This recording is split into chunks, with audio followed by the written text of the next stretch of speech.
പോകുന്ന കഥ ഒരു മന്ദരമാണിക്യത്തെക്കുറിച്ചാണ്.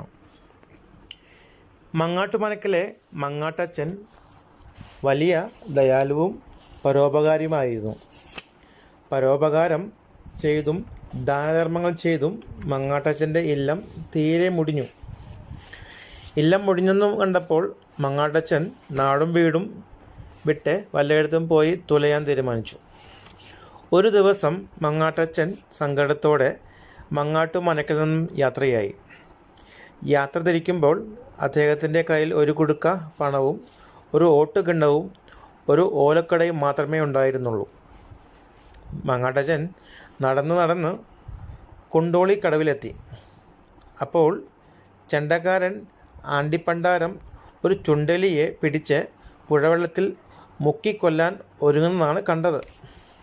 ഇത് കണ്ട് മങ്ങാട്ടച്ചൻ ആണ്ടിപ്പണ്ടാരത്തോട് ചോദിച്ചു, ആണ്ടിപ്പാണ്ടി കുഞ്ഞാണ്ടി കൊല്ലുവതെന്തിന് ചുണ്ടലിയെ? ആണ്ടിപ്പണ്ടാരം ദേഷ്യത്തോടെ പറഞ്ഞു, ഇവനെൻ്റെ ചെണ്ടത്തോലെ കടിച്ചു മുറിച്ചു, കാട്ടുകള്ളൻ, ഇവനെ ഞാൻ ശ്വാസം മുട്ടിച്ചു കൊല്ലും. ചുണ്ടലിയോടെ അലിവ് തോന്നിയ മങ്ങാട്ടച്ചൻ ഇങ്ങനെ അപേക്ഷിച്ചു, കൊല്ലരുതേ നീ കൊല്ലരുതേ, കൊല്ലാക്കൊല ഇതു ചെയ്യരുതേ, കൊല്ലാതിതിനെ തരുമെങ്കിൽ പകരം ഞാൻ ഈ കുട നൽകാം. മങ്ങാട്ടച്ചൻ്റെ അപേക്ഷ കേട്ട് ആണ്ടിപ്പണ്ടാരത്തിന് ചിരി വന്നു. ഇതുപോലുള്ള മരമണ്ടൂസന്മാർ ഇപ്പോഴും ഉണ്ടല്ലോ എന്നോർത്താണ് ആണ്ടിപ്പണ്ടാരത്തിന് ചിരി വന്നത്. ആണ്ടിപ്പണ്ടാരം അപ്പോൾ തന്നെ ചുണ്ടലിയെ കൊടുത്തിട്ട് മങ്ങാട്ടച്ചൻ്റെ ഓലക്കുട പകരം വാങ്ങി. ദയാലുവായ മങ്ങാട്ടച്ചൻ ചുണ്ടലിയെയും കൊണ്ട് യാത്രയായി. കുറ്റിക്കാട്ടുകരയിലെ ഒരു കുറ്റിക്കാടിൻ്റെ അടുത്തെത്തിയപ്പോൾ അദ്ദേഹം ചുണ്ടലിയെ സ്വതന്ത്രനാക്കി. അപ്പോൾ ചുണ്ടലി കൈകൾ കൂപ്പിയിട്ട് പറഞ്ഞു, നമസ്കാരം മങ്ങാട്ടച്ച, നമുക്ക് വീണ്ടും കാണാം. മങ്ങാട്ടച്ചൻ പിന്നെയും നടന്നു കോടനാട്ടെ ആനവളപ്പിൻ്റെ അടുക്കിലെത്തി. അപ്പോൾ ആനക്കാരൻ കുഞ്ഞവറാൻ ഒരു കുട്ടിയാനയെ 2 കാലിൽ നടക്കാൻ പഠിപ്പിക്കുന്നതാണ് കണ്ടത്. 2 കാലിൽ നടക്കാൻ കഴിയാതെ ആന വീഴുമ്പോൾ കുഞ്ഞവറാൻ ചൂരലുകൊണ്ട് ചന്തി കടിച്ച് ചോരൊലിപ്പിക്കുന്നതും കണ്ടു. ഇത് കണ്ട് മങ്ങാട്ടച്ചൻ ആനക്കാരൻ കുഞ്ഞവറാനോട് പറഞ്ഞു, ആനക്കുട്ടിയെ വെറുതെ നീ എന്തിനിങ്ങനെ തല്ലുന്നു? കുഞ്ഞവറാൻ ദേഷ്യത്തോടെ പറഞ്ഞു, ഇവനെ ഞാൻ 2 മാസമായി 2 കാലിൽ നടത്താൻ നോക്കുന്നു, തെമ്മാടി, ഇവൻ്റെ ചന്തി ഞാൻ ചമ്മന്തിയാക്കും. കുട്ടിയാനയോട് അലിവ് തോന്നിയ മങ്ങാട്ടച്ചൻ ഇങ്ങനെ അപേക്ഷിച്ചു, തല്ലരുതേ നീ കൊല്ലരുതേ, ആനയെ വെറുതെ തല്ലരുതേ, തല്ലാതിതിനെ തരുമെങ്കിൽ കുടുക്ക നിറയെ കാശു തരാം. മങ്ങാട്ടച്ചൻ്റെ അപേക്ഷ കേട്ട് ആനക്കാരൻ കുഞ്ഞവറാനു വലിയ രസം തോന്നി. ഇതുപോലുള്ള പാവത്താന്മാർ ഇപ്പോഴും ഉണ്ടല്ലോ എന്നോർത്താണ് കുഞ്ഞവറാനു രസം തോന്നിയത്. കുഞ്ഞവറാൻ അപ്പോൾ തന്നെ കുട്ടിയാനയെ കൊടുത്തിട്ട് മങ്ങാട്ടച്ചൻ്റെ പണക്കൊടുക്ക പകരം വാങ്ങി. ദയാലുവായ മങ്ങാട്ടച്ചൻ കുട്ടിയാനയും കൊണ്ട് യാത്രയായി. വെട്ടത്ത് നാട്ടിലെ കരിമീൻ തോട്ടത്തിൻ്റെ അടുത്ത് എത്തിയപ്പോൾ അദ്ദേഹം കുട്ടിയാനയെ സ്വതന്ത്രനാക്കി. അപ്പോൾ കുട്ടിയാന തുമ്പിക്കൈ ഉയർത്തിയിട്ട് പറഞ്ഞു, നമസ്കാരം മങ്ങാട്ടച്ച, നമുക്ക് വീണ്ടും കാണാം. മങ്ങാട്ടച്ചൻ പിന്നെയും നടന്ന് പാമ്പ് മൈക്കാട്ടെ സർപ്പക്കാവിൻ്റെ അരികിലെത്തി. അപ്പോൾ പാമ്പ് പിടുത്തക്കാരൻ പാണ്ടിത്തേവൻ ഒരു മിനുമിനുത്ത സർപ്പക്കുഞ്ഞിനെ പിടിച്ച് കൂടയിലാക്കുന്നതാണ് കണ്ടത്. ഇത് കണ്ട് മങ്ങാട്ടച്ചൻ പാണ്ടിത്തേവനോട് ചോദിച്ചു, സർപ്പക്കുഞ്ഞിനെ എന്തിനു നീ കൂട്ടിലടയ്ക്കുന്നു? പാണ്ടിത്തേവൻ ദേഷ്യത്തോടെ പറഞ്ഞു, ഇവൻ എൻ്റെ കണങ്കാലിൽ കയറി കടിക്കാൻ നോക്കി, വിഷപ്പല്ലൻ, ഇവൻ്റെ പല്ലല്ല ഞാൻ തല്ലിക്കൊഴിക്കും.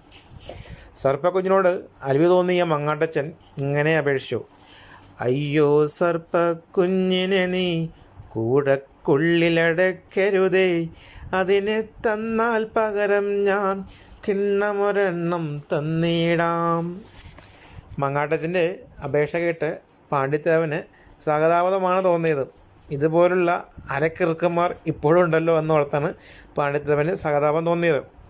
പാണ്ഡിത്യവൻ അപ്പോൾ തന്നെ സർപ്പക്കുഞ്ഞിനെയും കൊടുത്തിട്ട് മങ്ങാട്ടച്ചൻ്റെ ഓട്ടുകിണ്ണം പകരം വാങ്ങി.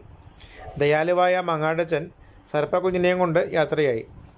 മണ്ണാർക്കാട്ടെ കള്ളിപ്പാലയുടെ അടുക്കലെത്തിയപ്പോൾ അദ്ദേഹം സർപ്പക്കുഞ്ഞിനെ സ്വതന്ത്രനാക്കി. അപ്പോൾ സർപ്പക്കുഞ്ഞു തലയുയർത്തിയിട്ട് പറഞ്ഞു, നമസ്കാരം മങ്ങാട്ടച്ച, നമുക്ക് വീണ്ടും കാണാം.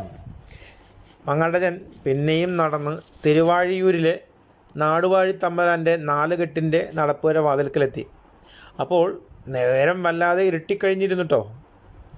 വിശപ്പും ദാഹവും കൊണ്ട് മങ്ങാട്ടച്ചന് കണ്ണു കാണാതായി. എന്തെങ്കിലും വാങ്ങിക്കഴിക്കാൻ ഒരൊറ്റ ചെല്ലിക്കാശ് പോലും അദ്ദേഹത്തിൻ്റെ കയ്യിലുണ്ടായിരുന്നില്ല. ഉള്ളതെല്ലാം അദ്ദേഹം പരോപകാരത്തിന് വേണ്ടി ചെലവാക്കി കഴിഞ്ഞിരുന്നു. നാടുവാഴി തമ്പുരാൻ്റെ 4 കെട്ടിനകത്ത് കടന്ന് കുറേ പൊന്നും പണവും മോഷ്ടിക്കുകയല്ലാതെ മറ്റു പോംവഴികളൊന്നുമില്ലെന്ന് മങ്ങാട്ടച്ചന് തോന്നി. 4 കെട്ടിലെ പാറാവുകാരും പടനായകന്മാരും ഉറക്കമായെന്ന് കണ്ടപ്പോൾ മങ്ങാട്ടച്ചൻ പതുങ്ങി അകത്തളത്തിൽ കടന്ന് കുറേ പൊൻപണവും പൊന്നാഭരണങ്ങളും തട്ടിയെടുത്തു. എല്ലാം കയ്യിൽ ഒതുക്കി പിടിച്ചുകൊണ്ട് അദ്ദേഹം ആട്ടവും അനക്കവും കൂടാതെ പുറത്തേക്ക് നടന്നു. എന്നാൽ നടപ്പുര കടക്കും മുമ്പേ കയ്യിൽ നിന്നും ഒരു പൊൻപണം താഴെ വീണ് ശബ്ദമുണ്ടായി. അത് കേട്ട് നടപ്പുരയിലെ കാവൽനായ 3 വട്ടം കുരച്ചു. കാവൽനായയുടെ കുര കേട്ട് പാറാവുകാരും പടനായകന്മാരും 4 പാടും നോക്കി. അപ്പോൾ പൊൻപണവും പൊന്നാഭരണങ്ങളും മോഷ്ടിച്ചുകൊണ്ട് മങ്ങാട്ടച്ചൻ നടപ്പുര വാതിൽക്കൽ നിൽക്കുന്നതാണ് കണ്ടത്. അവർ അദ്ദേഹത്തെ പിടിച്ചു കെട്ടി നാടുവാഴി തമ്പുരാൻ്റെ മുന്നിൽ ഹാജരാക്കി. വാഴപ്പെട്ടി കൊണ്ട് തൊട്ടിലുണ്ടാക്കി കള്ളനെ കടലിലൊഴുക്കാൻ നാടുവാഴി തമ്പുരാൻ കൽപ്പിച്ചരുളി. തമ്പുരാൻ്റെ കൽപ്പന പ്രകാരം പടനായകന്മാർ അപ്പോൾ തന്നെ 101 വാഴപ്പെണ്ടി കൊണ്ട് ഒരു തൊട്ടിലുണ്ടാക്കി മങ്ങാട്ടച്ചനെ അതിനകത്താക്കി അടച്ചു. എന്നിട്ട് 4 ആൾ അറിയുന്നതെന്ന തരത്തിൽ തൊട്ടിൽ കൊണ്ടുപോയി നടുക്കടലിലെറിഞ്ഞു. എങ്കിലും വാഴപ്പിണ്ടി തൊട്ടിൽ കടലിൽ താഴാതെ കാറ്റിലും തെളിലും പെട്ട് ആ വഴി ഈ വഴി ഒഴുകി നടന്നു. ഒരു ദിവസം പുലർച്ചയ്ക്ക് വാഴപ്പിണ്ടി തൊട്ടിൽ എവിടെയോ ചെന്നടഞ്ഞു. അദ്ദേഹം ക്ഷീണം കൊണ്ട് തളർച്ച കൊണ്ടും മങ്ങാട്ടച്ചനിൽ നിന്ന് അനങ്ങാൻ പോലും കഴിഞ്ഞില്ല. കുറച്ചു നേരം ചെന്നപ്പോൾ ആരോ തൊട്ടിലിൻ്റെ മുകൾ ഭാഗം കടിച്ചു മുറിക്കുന്നതായി മങ്ങാട്ടച്ചന് തോന്നി. നോക്കിയപ്പോൾ ഒരു ചുണ്ടലിയാണ് അത് ചെയ്യുന്നതെന്ന് മനസ്സിലായി. ചുണ്ടലി പറഞ്ഞു, മങ്ങാട്ടച്ച ഒന്നുകൊണ്ടും പേടിക്കണ്ട, ഞാൻ അങ്ങയെ സഹായിക്കാൻ വന്നതാണ്. ഒരിക്കൽ ആണ്ടിപ്പണ്ടാരത്തിൻ്റെ കയ്യിൽ നിന്നും അങ്ങനെ രക്ഷിച്ചത് ഓർമ്മിക്കുന്നില്ലേ? അതിന് നന്ദി കാട്ടേണ്ട സമയം ഇതാണ്. ചുണ്ടലി പെണ്ടിത്തൊട്ടിൽ കടിച്ചു മുറിച്ച് മങ്ങാട്ടച്ചനെ പുറത്ത് കിടത്തി. മങ്ങാട്ടച്ചനും ചുണ്ടലിയും കൂടി തൊട്ടടുത്തുള്ള കണ്ടൽ മരത്തിൻ്റെ ചോട്ടിൽ ചെന്നിരുന്നു. അപ്പോൾ അകലെ നിന്നും ഒരു കുട്ടിയാന ഓടി വരുന്നത് മങ്ങാട്ടച്ചൻ കണ്ടു. ആന തന്നെ കുത്തിക്കൊല്ലാൻ വരികയാണെന്ന് അദ്ദേഹം വിചാരിച്ചു. മങ്ങാട്ടച്ചൻ്റെ അടുക്കലെത്തിയപ്പോൾ കുട്ടിയാന പെട്ടെന്ന് നിന്നു. അതിൻ്റെ തുമ്പിക്കൈയിൽ ഒരു കുല പൂവമ്പഴം ഉണ്ടായിരുന്നു. കുട്ടിയാന മങ്ങാട്ടച്ചനോട് പറഞ്ഞു, മങ്ങാട്ടച്ച ഒട്ടും പേടിക്കണ്ട, ഞാൻ അങ്ങക്ക് തീറ്റയും കൊണ്ട് വന്നതാണ്. ഒരിക്കൽ ആനക്കാരൻ കുഞ്ഞവറാൻ്റെ തല്ലിൽ നിന്ന് അങ്ങനെ രക്ഷിച്ചത് ഓർക്കുന്നില്ലേ? അതിന് നന്ദി കാട്ടേണ്ട സമയം ഇതാണ്. കുട്ടിയാന വേഗം തൻ്റെ പക്കലുള്ള പൂവം പഴക്കുല മങ്ങാട്ടച്ചന് കൊടുത്തു. വിശന്നു പറഞ്ഞിരിക്കുന്ന മങ്ങാട്ടച്ചൻ ആർത്തിയോടെ പഴം കഴിക്കാൻ തുടങ്ങി. അപ്പോൾ അകലിൽ നിന്നും ഒരു സർപ്പത്താൻ പത്തിയും നിവർത്തിപ്പിടിച്ച് ഇഴഞ്ഞു വരുന്നത് മങ്ങാട്ടച്ചൻ കണ്ടു. സർപ്പം തന്നെ കൊത്തിക്കൊല്ലാൻ വരികയെന്ന് അദ്ദേഹം വിചാരിച്ചു. മങ്ങാട്ടച്ചൻ്റെ അടുത്തെത്തിയപ്പോൾ സർപ്പത്താൻ പെട്ടെന്ന് നിന്നു. അതിൻ്റെ വായിൽ നക്ഷത്രം പോലെ തിളങ്ങുന്നൊരു കല്ല് കിടക്കുന്നുണ്ടായിരുന്നു. സർപ്പത്താൻ മങ്ങാട്ടച്ചനോട് പറഞ്ഞു, മങ്ങാട്ടച്ച അങ്ങ് പേടിക്കണ്ട, ഞാൻ അങ്ങേക്കൊരു വലിയ നിധി തരാൻ വന്നതാണ്. ഒരിക്കൽ പാമ്പുപിടുത്തക്കാരൻ പാണ്ഡിത്യാവൻ്റെ പക്കൽ നിന്ന് അങ്ങനെ രക്ഷിച്ചത് ഓർക്കുന്നില്ലേ? അതിന് നന്ദി കാട്ടേണ്ട സമയം ഇതാണ്.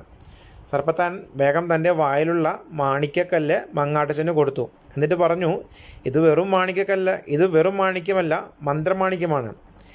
ഇത് വായിലിട്ടുകൊണ്ട് എന്ത് വിചാരിക്കുന്നുവോ അത് ആ നിമിഷം നടക്കും. ചുണ്ടലിയും കുട്ടിയാനയും അത്ഭുതത്തോടെ ഇതെല്ലാം നോക്കി നിന്നു. മങ്ങാട്ടച്ചൻ മന്ത്രമാണിക്യമെടുത്ത് തൻ്റെ വായിലിട്ടു. തനിക്കൊരു മനോഹരമായ കൊട്ടാരവും പൂന്തോട്ടവും ഉണ്ടാകട്ടെ എന്ന് അദ്ദേഹം വിചാരിച്ചു. പെട്ടെന്ന് അവിടെ അതിമനോഹരമായൊരു കൊട്ടാരവും പൂന്തോട്ടവും ഉണ്ടായി വന്നു. മങ്ങാട്ടച്ചൻ്റെ ചുറ്റും കാവൽക്കാരും കുന്തക്കാരും നിരന്നു. അങ്ങനെ മങ്ങാട്ടച്ചൻ